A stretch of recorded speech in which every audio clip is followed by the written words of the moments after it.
Hi hello வணக்கம் and welcome to Rashi செஞ்சு பழகு சேனல். ஸோ நான் இன்றைக்கி முளைக்கட்டின பச்சை பயிரில் கட்லெட் எப்படி செய்கிறது அப்படின்னு தான் சொல்ல போகிறேன். ஸோ ஃபஸ்ட்டு அதுக்கு வந்து இந்த மாதிரி அலுமினியம் வெசல் எடுத்துக்கோங்க. ஒன்றும் இல்லை, இந்த பாத்திரத்தில் போட்டு நம்ம எல்லாத்தையும் மிக்ஸ் பண்ண போகிறோம். நீங்கள் எந்த பாத்திரம்னாலும் எடுத்து வச்சுக்கலாம். இது வந்து நான் நைட்டு ஃபுல்லாக ஊற வச்ச பச்சை பயிறு எடுத்து வேக வச்சுருக்கேன். நான் அது வேக வச்சு அதை வந்து மிக்சியில் அரைச்சி வச்சுருக்கேன். நம்ம மிக்சியில் அரைக்கணும்னு அவசியம் இல்லை, ஜஸ்ட்டு கையிலே பிசைஞ்சு விட்டால் போதும். ஏன்னா வேக வச்சதுன்றனால நல்லா வந்து சாஃப்டாக இருக்கனால நம்ம ஈஸியாக பிசைஞ்சிடலாம். அதுக்கப்புறம் நான் ஒரு பெரிய வெங்காயம் 2 பச்சை மிளகாய் விதை எடுத்து வச்சுருக்கேன். மல்லித்தலை, கருவேப்பிலை எல்லாத்தையும் வந்து குட்டி குட்டியாக கட் பண்ணியிருக்கேன். ரொம்ப குட்டியாக கட் பண்ணுங்க, அப்போ தான் வந்து நம்ம மிக்ஸ் பண்ணி அதை ஃப்ரை பண்ணி எடுக்கும்போது நல்லா எல்லா டேஸ்ட்டும் மிக்ஸ் ஆகி வரும். உப்பு வந்து தேவையான அளவு ஆட் பண்ணிக்கலாம். ஏன்னா நான் வேக வைக்கும்போதே கொஞ்சம் உப்பு போட்டு தான் வேக வச்சுருக்கேன். ஸோ உப்பு வந்து இதில் அதுக்கு எவ்வளோ தேவையோ அவ்வளோ ஆட் பண்ணிக்கலாம். அதுக்கப்புறம் வந்து கடலை மாவு ஆட் பண்ணோம். கடலை மாவு வந்து நான் 2 ஸ்பூன் ஆட் பண்ணியிருக்கேன். அதுவும் எதுக்குன்னா வந்துட்டு நம்ம ஃப்ரை பண்ணி எடுக்கும்போது அது தனியாக பிரிஞ்சு வராமல் ஸ்டிஃபாக இருக்கும் நல்லா. ஸோ அதுக்காக தான் கடலை மாவு ஆட் பண்ணுறோம். அதே நேரத்தில் கிறிஸ்பியாகவும் இருக்கும். ஸோ நல்லா மிக்ஸ் பண்ணிக்கலாம். தண்ணி வந்து ஒரு ட்ராப் கூட விடக்கூடாது. ஏன்னா நம்ம வேக வச்ச பச்சை பயிறு போட்டிருக்கனால அதிலே தண்ணி இருக்கும். ஸோ அதை வச்சே தான் வந்து நம்ம மிக்ஸ் பண்ணணும். பாருங்கள், இந்த மாதிரி நல்லா மிக்ஸ் பண்ணி எடுத்து வச்சுருக்கேங்க. நான் வந்து ஒரு ட்ராப் கூட தண்ணி விடவே இல்லை. நல்லா இந்த மாதிரி கெட்டியான பதத்துக்கு வந்ததுக்கப்புறம் நம்ம வந்து உங்களுக்கு எந்த ஷேப் பிடிக்குதோ அதில் வந்து நீங்கள் செஞ்சுக்கோங்க. ஸோ அவ்வளோதான், இந்த டிஷ் வந்து இப்போ ரெடி ஆயிடுச்சு. நம்ம ஜஸ்ட்டு இப்போ ஃப்ரை பண்ணி எடுத்தால் போதும். ரொம்பவே ஈஸியான டிஷ்ஷு.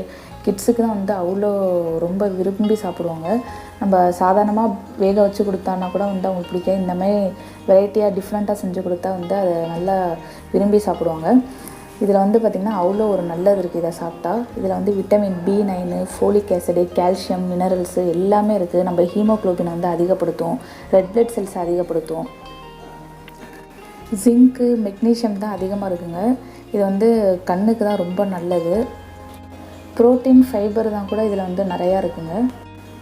ஸோ எண்ணெய் ஊற்றிட்டு எண்ணெய் லைட்டாக சூடானதுக்கப்புறம் நம்ம எல்லாத்தையும் வந்து ஃப்ரை பண்ணி எடுத்துக்கலாம்.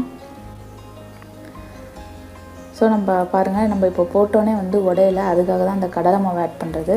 நீங்கள் வேணா வந்து உங்கள் விருப்பத்துக்கு ஏற்ற மாதிரி மிளகாத்தூளோ இல்லை கரம் மசாலா, இஞ்சி பூண்டு பேஸ்ட், அரிசி மாவு கூட ஆட் பண்ணிக்கலாம். கார்ன்ஃப்ளவர் மாவு எது வேணாலும் ஆட் பண்ணிக்கலாம், உங்கள் இஷ்டம்தான்.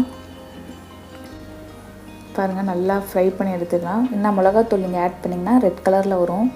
நான் வந்து எந்த மசாலாவுமே ஆட் பண்ணலை, ஜஸ்ட்டு பச்சை மிளகாய் மட்டும்தான் போட்டிருக்கேன் காரத்துக்காக.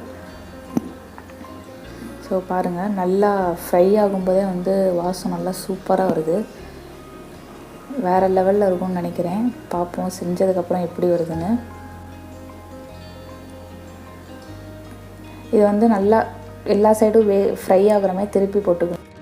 ஒரு சைடே இருந்தால் ஒட்டிக்கும், எல்லா பக்கட்டும் ஈக்குவலாக வந்து ஃப்ரை ஆகாது. ஸோ நம்ம அதனால் திருப்பி போட்டுக்கலாம். ஓகே, வேறு லெவலில் இருக்குது. ஸோ பார்க்குறதுக்கே வந்துட்டு செம்மையாக இருக்குது.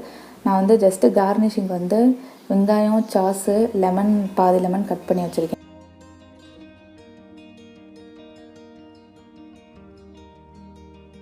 சூப்பராக இருக்குங்க. நீங்களும் ட்ரை பண்ணி பாருங்கள். இந்த டிஷ்ஷு உங்களுக்கும் ரொம்பவே பிடிக்கும். ஸோ எப்படி வந்துச்சுன்னு கமெண்ட் பண்ணுங்கள். கார்னிஷிங்க்கு மேலே மல்லித்தலையை வந்து தூவி விட்டுருக்கேன். இதே மாதிரி இன்னொரு சூப்பரான வீடியோவில் நான் உங்களை சந்திக்கிறேன். Until then, it's signing off from செஞ்சு பழகு சேனல்.